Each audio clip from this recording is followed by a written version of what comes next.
professor Jonas. Então, pessoal, dando continuidade ao assunto que iniciamos na semana passada, nessa semana vamos estudar as organelas citoplasmáticas. Então, separa aí o caderno, separa a caneta e vamos ao conteúdo dessa semana.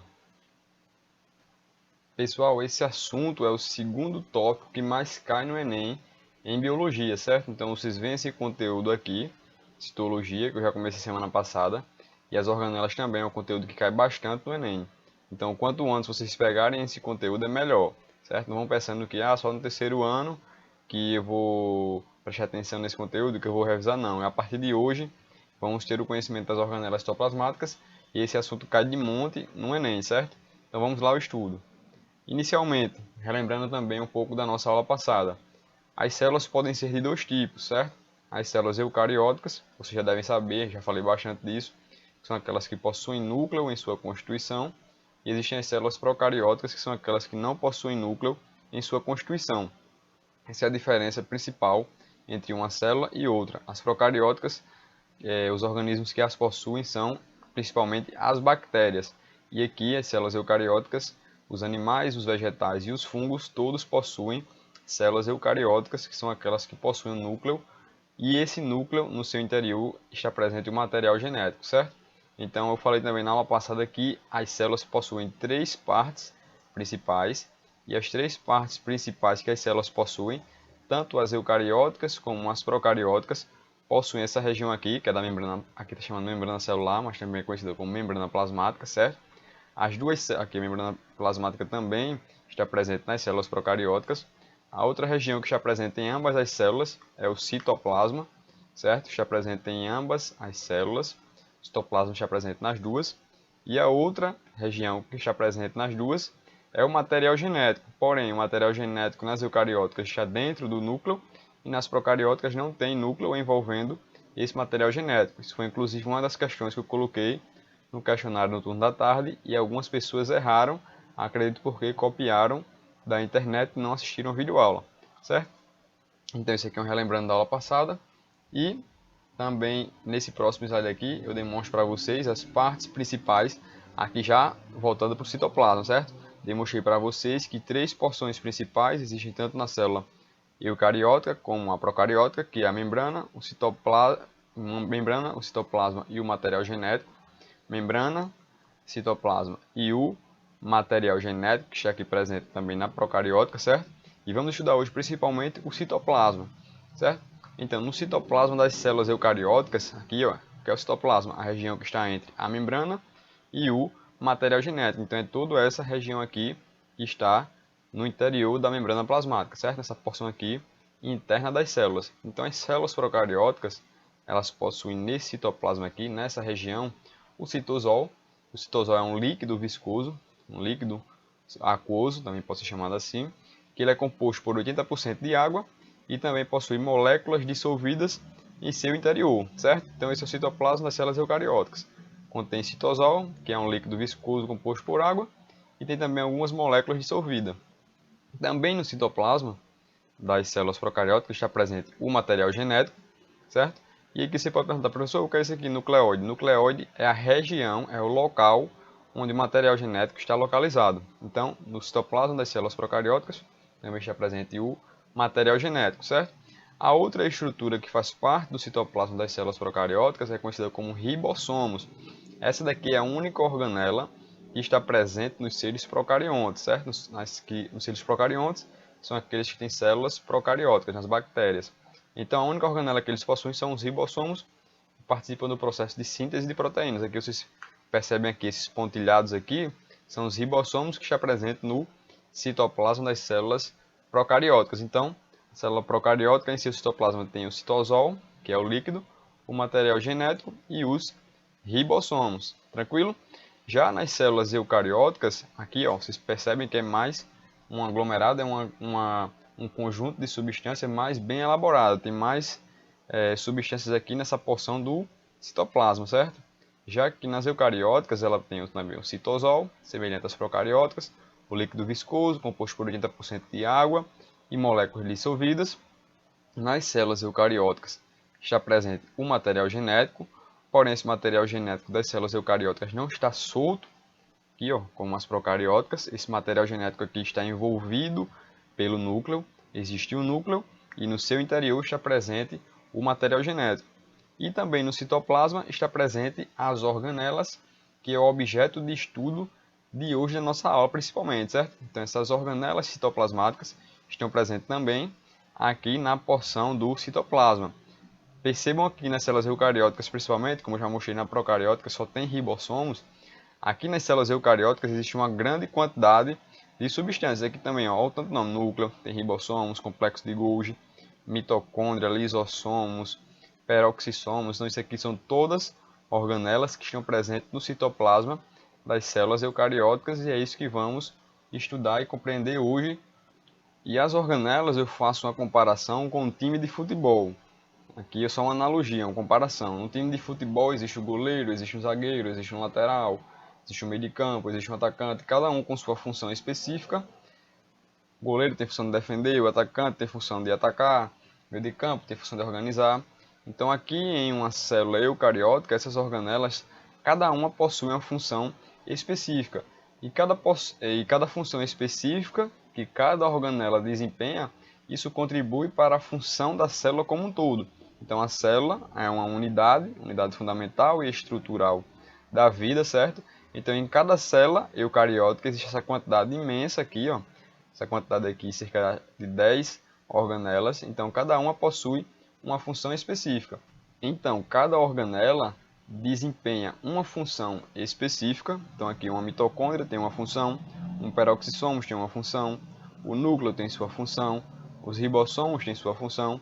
Então em uma célula eucariótica existem várias organelas, cada organela desempenha sua função específica e todas as funções em conjunto contribuem com a vida celular. Então a célula permanece viva quando cada organela desempenha sua função e isso contribui para que a célula execute suas funções, certo? Então a célula é um grande conglomerado de várias organelas, principalmente a célula eucariótica. Como eu demonstrei para vocês, a célula procariótica só possui apenas uma organela. Então aqui uma célula com várias organelas e cada organela tem sua função específica.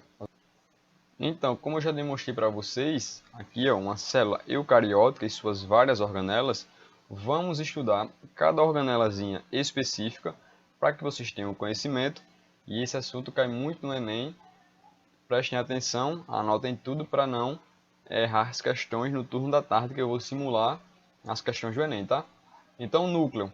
A primeira organela que vamos estudar é o núcleo. Aqui tem várias imagens demonstrando o núcleo das células eucarióticas. Lembrando, só as células eucarióticas que possuem núcleo. E o núcleo, qual é a principal função dele? É abrigar o material genético das células.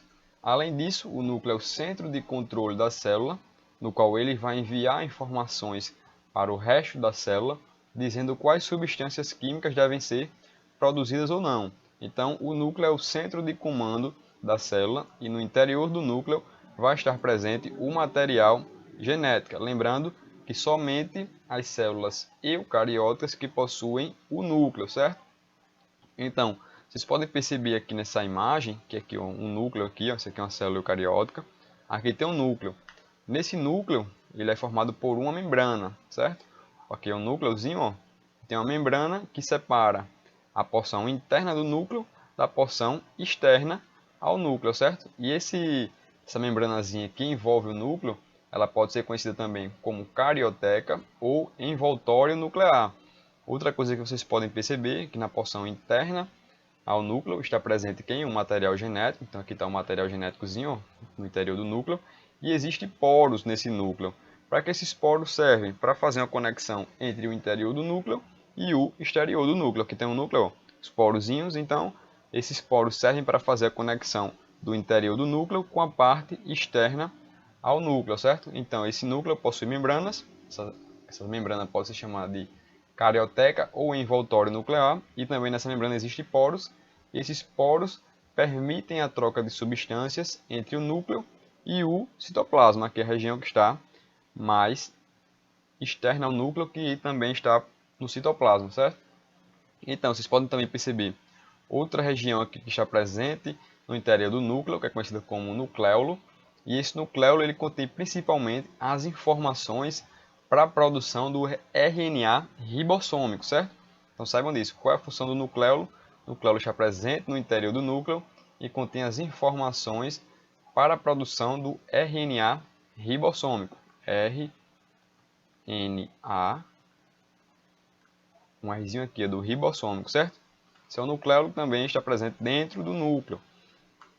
Aqui, o nucleolo está presente dentro do núcleo. Tranquilo? Então aqui as imagenzinhas para ilustrar o núcleo.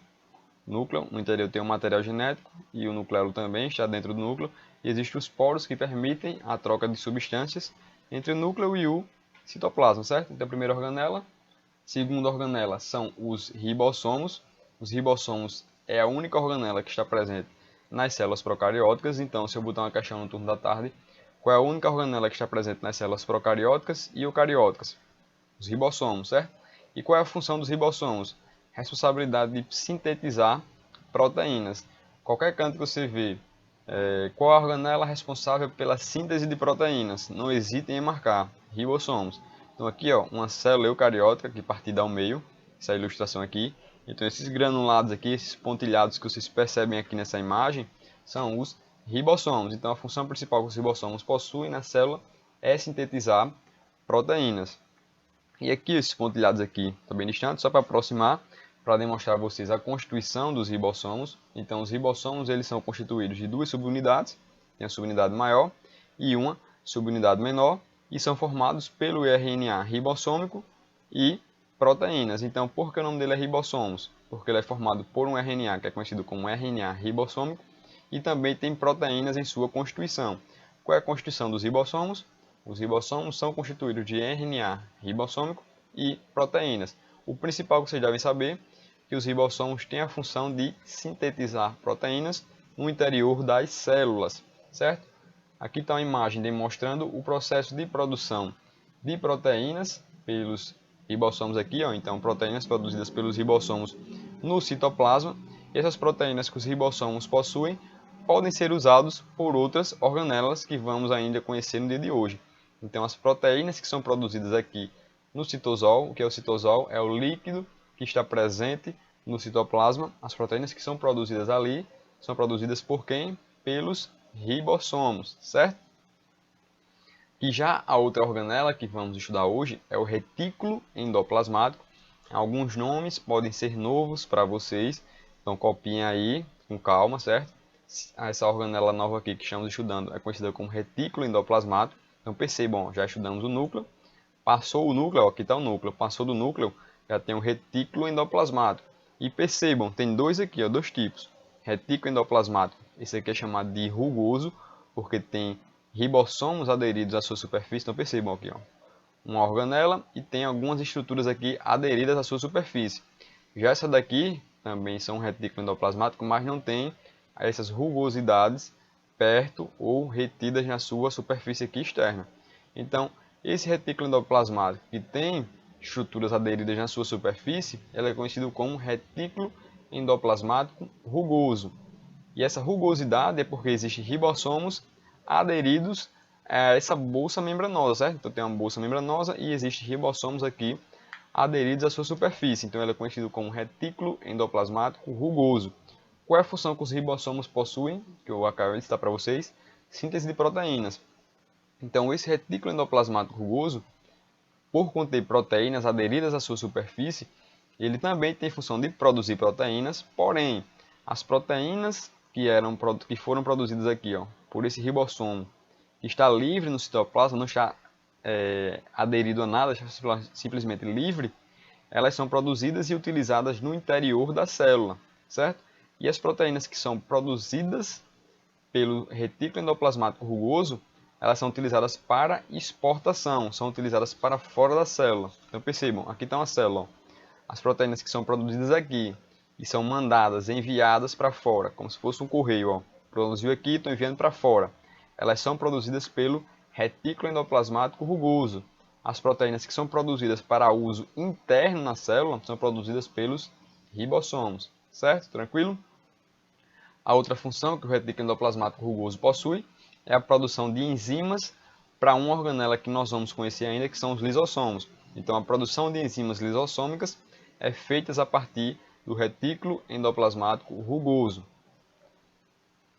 O outro retículo endoplasmático é corel liso. Esse liso é porque não tem estruturas aderidas à sua superfície aqui, aderidas às suas bolsas, é conhecido como retículo endoplasmático liso porque ele é totalmente liso. O rugoso produz proteínas e aqui o retículo endoplasmático liso ele produz lipídios. Lembrando que nós já estudamos os lipídios há um tempo atrás. Então, esse retículo endoplasmático liso produz lipídios como o colesterol, como os fosfolipídios, certo? E também a outra função que o retículo endoplasmático liso possui é de inativar substâncias tóxicas. Aqui, ó, uma observação, em células do fígado e em células das gônadas sexuais, testículo e ovário feminino, testículo masculino e ovário feminino, é encontrada uma grande quantidade de retículo endoplasmático liso. Vou fazer uma pergunta para vocês, por que nas células das gônadas sexuais existe uma grande quantidade de retículo endoplasmático liso? Por quê? Porque somente no homem, no testículo masculino é produzida a testosterona, que é o hormônio que dá as características masculinas, voz grossa, pelos na face. Então, a testosterona é um lipídio, certo? E no ovário também é produzido os hormônios sexuais femininos, que é o estrógeno, a progesterona. Então, existe uma grande quantidade de retículo endoplasmático liso, porque esse retículo endoplasmático liso participa do processo de síntese de lipídios. E tanto os hormônios masculinos como os femininos são lipídios. E aqui eu demonstrando inativação de substâncias tóxicas. Uma pessoa quando faz uma ingestão de uma grande quantidade de álcool, essas células, o álcool vai ser degradado, convertido no fígado em uma substância tóxica. Percebam, o álcool é uma substância tóxica para o organismo. Então, para esse organismo ser desintoxicado, esse processo vai acontecer com a ação do retículo endoplasmático liso. Então, o fígado da pessoa especificamente, o fígado é um órgão, vai conter uma grande quantidade dessa organela aqui, do retículo endoplasmático liso, e o retículo endoplasmático liso vai fazer a conversão dessa substância tóxica, que é o álcool, em uma substância atóxica, para que o organismo continue desempenhando as suas funções. Percebam, existem pessoas que o fígado, de tanto trabalhar, de desintoxicar substâncias tóxicas, tanto trabalhar, acaba que o fígado fica defeituoso e a pessoa adquire uma cirrose hepática, que é a morte das células do fígado, certo? Então, as substâncias tóxicas que o corpo faz a ingestão, o retículo endoplasmático liso age inativando essas substâncias tóxicas, certo? Essa é a segunda função do retículo endoplasmático liso. Aqui demonstrando para vocês uma imagem, só para que vocês percebam, ó, aqui está o núcleo com um material genético em seu interior, a carioteca, que é a membrana que envolve o núcleo, certo? Como eu falei para vocês.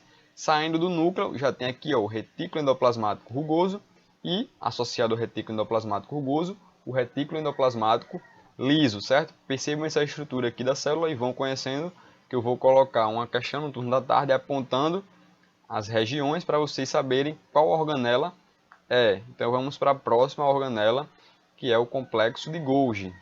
E a constituição do complexo de Golgi é um conjunto de sacos membranosos que vão ser achatados e das suas bordas saem vesículas. Então percebam, ó, núcleo, o retículo endoplasmático rugoso, porque ele é rugoso, porque tem rugosidades, tem ribossomos aderidos à sua superfície. Então passou do retículo endoplasmático rugoso, tem outra organela que é conhecida como complexo de Golgi. Então, a primeira função que o complexo de Golgi possui é secreção e armazenamento celular. O que é secreção? Secreção é o seguinte, a definição de secreção: as substâncias que são produzidas pelas células e utilizadas fora do local de produção. Isso é um dos conceitos de secreção, porque a célula está produzindo e secretando, uma produção interna e está sendo secretada para fora do local de produção. Então, como eu disse para vocês, o retículo endoplasmático rugoso ele produz proteínas que vão ser utilizadas fora da célula. Então, olha o processo como ocorre essa secreção. Então, aqui ocorre o processo de produção da proteína. Essa proteína vem para o complexo de Golgi. O complexo de Golgi vai armazenar e secretar essa proteína para fora da célula, certo? Então, o retículo endoplasmático rugoso produz a proteína que vai ser utilizada fora da célula e o complexo de Golgi vai fazer o processo de secreção celular, que é o processo de fazer com que as substâncias que foram produzidas no interior da célula sejam utilizadas fora do local da sua produção. Então, a substância que foi produzida na célula, que vai ser utilizada fora da célula, é secretada pelo complexo de Golgi. E ele também tem a função de armazenar algumas substâncias. Outra função que o complexo de Golgi possui é de participar do processo de formação dos lisossomos, que é uma organela que vamos estudar já já. Então já anotem aí essa segunda função que o complexo de Golgi possui. E a terceira função que o complexo de Golgi possui é participar do processo de formação da membrana plasmática. Lembrando, a membrana plasmática é aquela região aqui, ó, que está demonstrando, que faz o isolamento da parte interna da célula da parte externa. Demonstrei já no início. Então, a principal função aqui, que eu vou detalhar agora para vocês, é da secreção celular. Então, percebam aqui nessa imagem como acontece o processo de secreção celular. Então, aqui está o retículo endoplasmático rugoso, que ele também é conhecido como granuloso, certo? Então, esse retículo endoplasmático rugoso produziu as proteínas aqui em seu interior. Então, essas proteínas são armazenadas em vesículas. Essas vesículas são passadas adiante e passadas adiante para onde? Para o complexo de Golgi. Então, superior ao retículo endoplasmático rugoso está presente esse complexo de Golgi aqui, que é essa organela que estamos estudando nesse momento. Então, essas vesículas saem do retículo endoplasmático, passam para o complexo de Golgi. Aqui acontece um processo de transformação, um armazenamento, passa um períodozinho aqui, as proteínas que foram produzidas vão ser transformadas, vão ser amadurecidas e vão seguir o seu destino da secreção celular, da utilização fora do local para onde ela foi produzida, certo? Então, o processo de produção aqui vai acontecer o embalamento, certo? Faço uma analogia com aqueles embaladores de supermercado. Você comprou alguma coisa, leva aqui para o caixa, o embalador está botando na sacola e você vai levar para o seu destino. Então, o processo principal que o complexo de Golgi executa é o da secreção celular. E a segunda função que eu demonstrei para vocês, que o complexo de Golgi possui, é o da formação dos lisossomos. Então, perceba aqui nessa imagem, ó, formação dos lisossomos. Aqui é os lisossomos produzidos, que é uma organela que vamos estudar daqui a pouquinho. Então, eles são produzidos a partir do complexo de Golgi, certo? E uma outra função que o complexo de Golgi possui é participar do processo de formação do acrossomo. Vocês podem perguntar, professor, o que é acrossomo?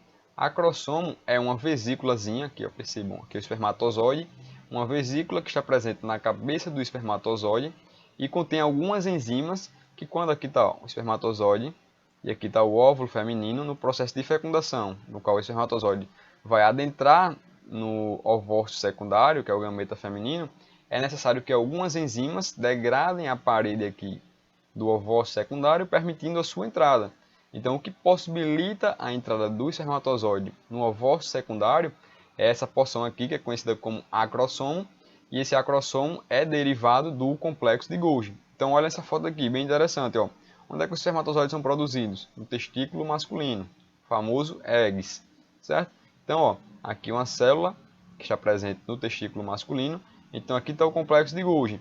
A partir do processo de amadurecimento, esse complexo de Golgi, ó, complexo de Golgi, está se transformando nessa vesícula acrossômica. Então, no processo de amadurecimento, formou o espermatozoide e o acrossomo está presente aqui na parte da cabeça do espermatozoide e o acrossomo foi derivado do complexo de Golgi. No seu interior tem enzimas hidrolíticas que vai permitir a sua entrada no gameta feminino, certo? Então, isso aqui é a quarta função que o complexo de Golgi possui. Lembrando as funções que ele possui, ó, secreção e armazenamento celular, formação dos lisossomos, que vamos estudar já já quem são os lisossomos, participa do processo de formação da membrana plasmática e também participa do processo de formação do acrossomo. Tranquilo? Muitas informações, anota aí no caderno. Qualquer dúvida adicional, entre em contato comigo, que estarei pronto para retirar. A outra organela é justamente os lisossomos. Como eu disse para vocês, eles são produzidos a partir do complexo de Golgi. Olha a constituição dos lisossomos. Eles são constituídos de bolsas membranosas, certo? Aqui, ó, uma bolsazinha, uma vesícula, que no seu interior tem um monte de enzimas digestivas. O que é isso? Essas enzimas digestivas? Elas vão degradar ácidos nucleicos, degradar proteínas. Então, é basicamente, fazendo um entre aspas aí, são a defesa da célula. Elas atuam, os lisossomos atuam no processo de digestão intracelular. Vou demonstrar a vocês agora nessa imagem o que é isso, digestão intracelular. Então percebam, ó, que está a célula, sua membrana plasmática, o citoplasma da célula com as organelas. Então, imagina que entra uma partícula infectante, aqui está demonstrando uma partícula alimentar, mas imagina que isso aqui é uma bactéria. A bactéria está entrando na célula, então a célula faz a sua fagocitose, que é o processo de absorção desse material externo. Então, ao entrar na célula, uma das organelas presentes, que é o lisossomos, vai participar do processo de digestão, de degradar um material que veio do exterior da célula. Então, os lisossomos entram em contato, degradam essa substância. Se essa substância não tiver nenhuma utilidade para a célula, essa vesícula que se formou aqui com lisossomos, junto com essa partícula externa, é degradada e acontece o processo de plasmocitose, que é a degradação, que é tipo assim, jogar esse material para fora, certo? Que é conhecido como exocitose ou plasmocitose, que é o processo de retirada dessas partículas que foram degradadas, e elas vão ser despejadas no exterior da célula, certo? Esse processo é conhecido como heterofagia. Hétero vem de diferente, fagia vem do processo de adentrar na célula, conhecido como fagia, certo? Ou fagocitose.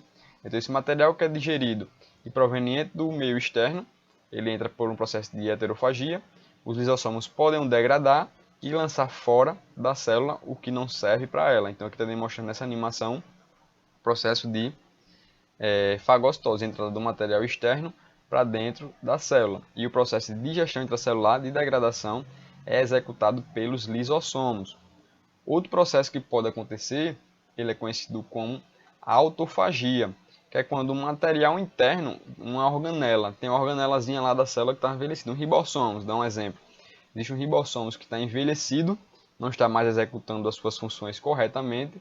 Então, os lisossomos podem degradar essa organela envelhecida, certo? E dos nutrientes que foi formados utilizar para a sua manutenção.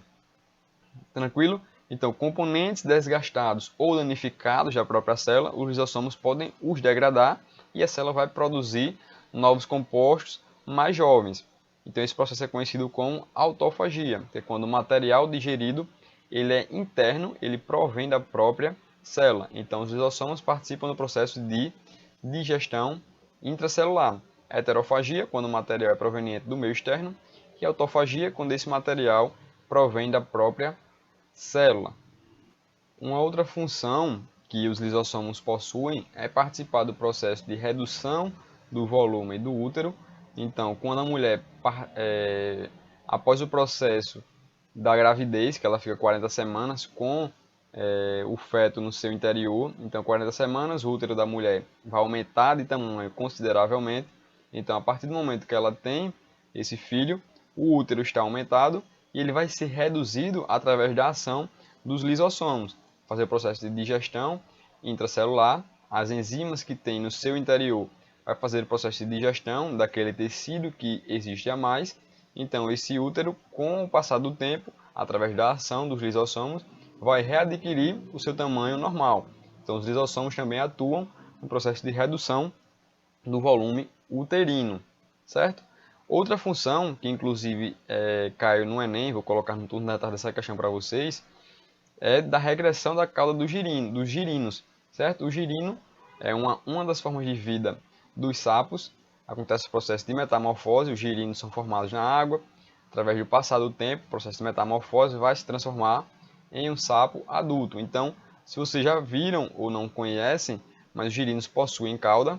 E quando acontece o processo de metamorfose e transformação desse girino em um sapo adulto, acontece o processo de perca dessa cauda aqui que o girino possuía. Então, a migração do ambiente aquático para o terrestre, acontece a perca dessa cauda através do processo de metamorfose.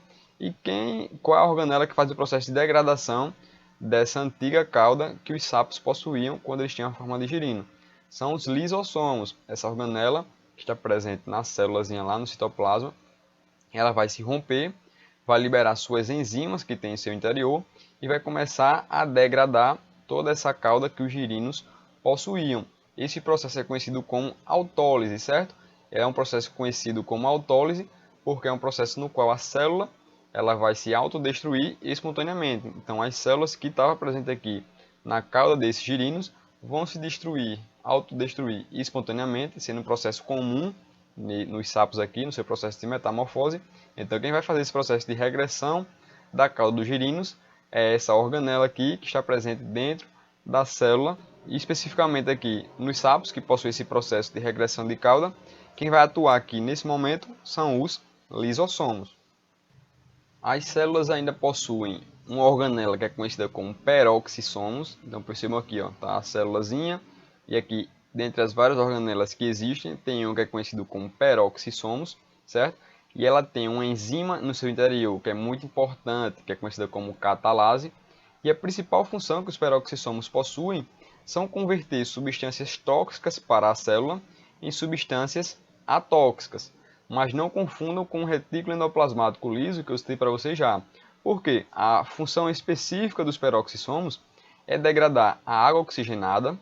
A água oxigenada que vocês usam aí nos seus processos, as meninas usam aí principalmente. Não, não é essa água oxigenada não. Essa água oxigenada é uma que é produzida dentro da célula, tem a mesma composição, mas ela é produzida dentro da célula através dos subprodutos, as reações que acontecem no interior da célula. Nessas reações que acontecem no interior da célula, forma-se essa água oxigenada e ela é muito tóxica para a célula, certo? Então os peroxissomos pegam essa água oxigenada, que também é conhecida como peróxido de hidrogênio, anota esse nome aí, água oxigenada ou peróxido de hidrogênio. Então ela pega essa água oxigenada e vai transformar em uma substância que é atóxica, que não tem toxicidade para a célula. Então percebam aqui, ó, isso aqui é a fórmula da água oxigenada. Então os peroxissomos vão pegar essa substância tóxica e converter em água e em oxigênio, substâncias que não são tóxicas para a célula, certo? Então quais as funções dos peroxissomos? Transformar substâncias tóxicas dentro da célula em substâncias atóxicas, especificamente a água oxigenada, que também é conhecida como peróxido de hidrogênio. Ah, professor, e como é formada essa água oxigenada dentro da célula? Através da degradação de alguns compostos que estão presentes dentro da célula.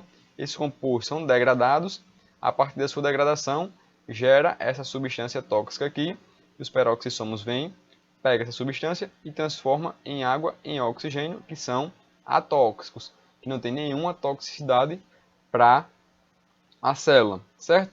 Uma observação é que essas organelas também são abundantes nas células do nosso fígado, nosso órgão fígado e dos rins, pois elas também destroem diversas substâncias tóxicas, como também o álcool.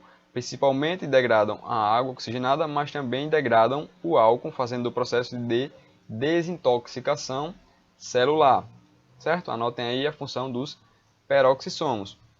Outra organela, que essa aqui é muito importante, cai muito no vestibular, que são as mitocôndrias, é uma organela que tem por função a produção energética no interior das células. Então, essa organela aqui, que é conhecida como mitocôndria, tem por função produzir energia. Então, nosso corpo aqui, ó, nós ingerimos o alimento, nós ingerimos, esse alimento acontece o processo de digestão, certo? Esse alimento que nós ingerimos e foi digerido, ele vai ser absorvido pelo nosso corpo. Esses nutrientes vão chegar no interior da célula e esses nutrientes vão para dentro dessa organela aqui, que são as mitocôndrias, para nas mitocôndrias acontecer o processo de produção de energia e nos manter vivos. Nós só temos energia para realizar nossas atividades porque as mitocôndrias fazem o processo de produção de energia, certo? Esse processo de produção de energia acontece através, principalmente, da respiração celular. Nas mitocôndrias acontece o processo de respiração celular aeróbia. Então pode ser assim, qual a organela responsável pela produção de energia? Quem são? As mitocôndrias. Em que organela acontece a respiração celular? Nas mitocôndrias, certo? Então só para demonstrar a vocês aqui, ó, que existe um ciclo que ocorre dentro das mitocôndrias, que é conhecido como ciclo de Krebs. Esse ciclo de Krebs ele proporciona a produção de energia.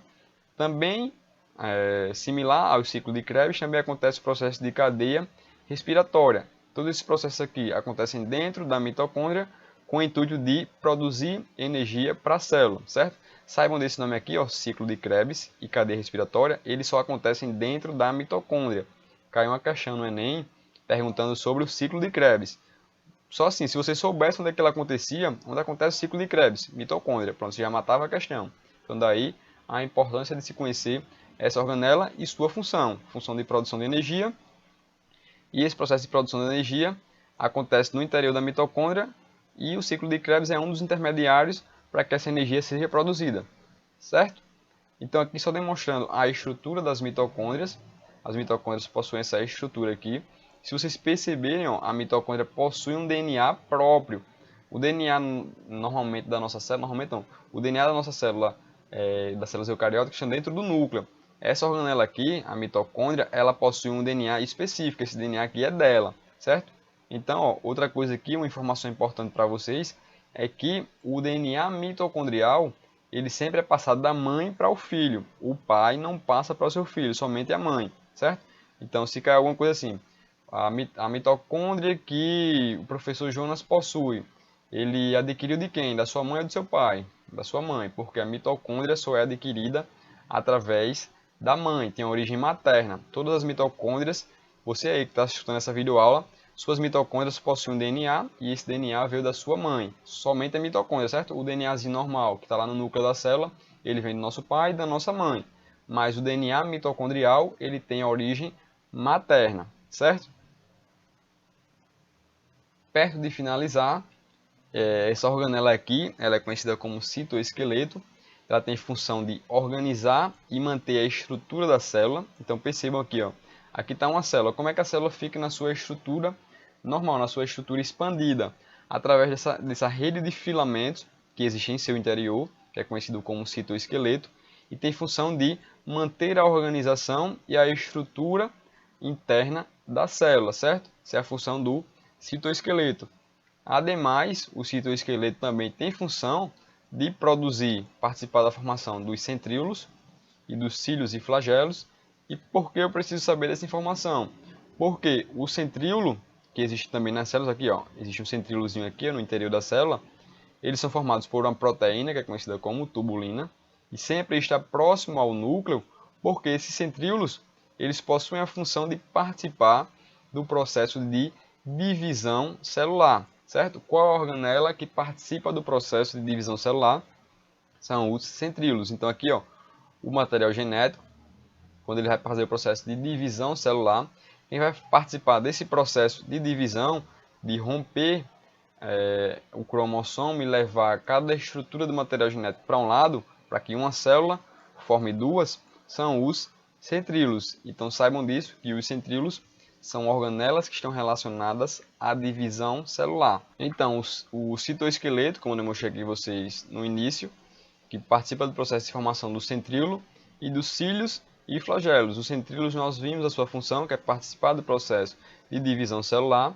Já os cílios, que também são formados a partir dos centríolos, eles participam do processo de locomoção celular em alguns organismos, principalmente em alguns protozoários, como também em nosso organismo, no interior do trato digestório, existem alguns cílios que têm uma função importante no processo de absorção de nutrientes. Então, quem participa do processo de formação dos cílios é o citoesqueleto, como eu demonstrei a vocês lá no início. E também os flagelos, que eles estão presentes nos espermatozoides, e o espermatozoide tem um flagelo, que é o que permite a sua locomoção celular. Os flagelos estão relacionados a esse processo. A única célula do ser humano que possui flagelo é o espermatozoide, certo? Como também os flagelos estão presentes em alguns outros organismos, que são conhecidos como protozoários flagelados, que são organismos que causam algumas doenças, como a leishmaniose, que é o famoso calazar. O organismo que causa essa doença, ele possui um flagelo que permite a sua locomoção, certo? Então, os cílios e os flagelos, como também os centríolos, eles são formados pelo citoesqueleto, que é uma organela que está relacionada ao processo de organizar e estruturar a parte interna da célula, como também participa do processo de formação dos centríolos, dos cílios e dos flagelos, certo? Então, para finalizar, aqui uma organela que é chamada de cloroplasto, certo? Essa organela ela é exclusiva dos vegetais, só está presente nos vegetais, essa organela aqui. Os animais, nós não possuímos um cachorro, não possuímos um gato, não possuímos uma zebra, não possui. Ela é exclusiva dos vegetais, porque essa organela aqui, ela tem a função de participar do processo de fotossíntese, certo? Lembram o que é fotossíntese? Processo de produção de matéria orgânica, processo de produção de alimento que as plantas possuem através da sua exposição ao sol, certo? Então, os cloroplastos eles possuem em seu interior um pigmento que é conhecido como clorofila. Esse pigmento ele apresenta a cor verde, isso dá geralmente essa coloração verde que as folhas possuem, certo? Então, isso é dado pela clorofila que está dentro do cloroplasto. Qual é a função que o cloroplasto possui? Possibilitar a realização da fotossíntese pelas plantas. E o que é a fotossíntese? É o processo de produção de nutrientes, processo de produção de alimento que a planta realiza quando ela está exposta ao sol, certo? A fotossíntese, a famosa fotossíntese. As plantas, os vegetais são autótrofos justamente porque possuem essa organela que possibilita o processo de produção de matéria orgânica, o processo de produção desse nutriente aqui, através da sua exposição ao sol. Então, pessoal, para finalizar, essa musicazinha aqui, ó, ela serve para assimilar o conhecimento. Então, ó, dê uma pausa aí no vídeo e cantem ela, ó. Mitocôndria é quem faz respiração, ribossomo sintetiza proteínas de montão, o complexo de Golgi armazena na secreção, lisossomos têm enzimas para fazer a digestão, o retículo apresenta a função de transportar, o centríolo participa da divisão celular. Então, isso aqui é só uma maneira de vocês assimilarem o conhecimento. Deem pausa, copiem aí, isso facilita demais o processo de absorção desse conhecimento que tivemos aqui nessa aula. Como foram conhecimentos novos, certo? Então, peço para que vocês tenham atenção, copiem tudo, qualquer dúvida podem entrar em contato comigo. Ao pessoal que querem conhecer um pouco mais sobre a biologia celular, coloquem no Google aí, ó, célula interativa 3D, só colocar isso, ó, célula interativa 3D, vai aparecer um site, acessem esse site e vocês vão ver uma célula em formato 3D e todas essas organelas que nós vimos hoje na aula, certo? Então esse aqui é mais para quem tem um interesse em conhecer um formato 3D de uma célula e todas as suas organelas. Então, chegamos ao final de mais uma aula do terceiro bimestre. Então, conceitos novos, anotem tudo, certo? Pratiquem aqui essa musiquinha aqui que está ao lado, que ela facilita bastante no processo de compreensão desse conteúdo, certo? No turno da tarde, vou estar colocando um exercício para vocês praticarem esse conhecimento que nós tivemos hoje pelo turno da manhã. Várias questões do Enem tem que englobam esse conteúdo, vou colocar algumas para vocês, certo? Então, é muito importante esse conteúdo. Espero que vocês tenham desfrutado dessa aula. Qualquer dúvida, entre em contato comigo, falem no meu WhatsApp ou deixem a mensagem no Google Classroom, certo? Então, desfrute desse conhecimento, anotem tudo. Então, até logo, pessoal. Nos vemos em breve.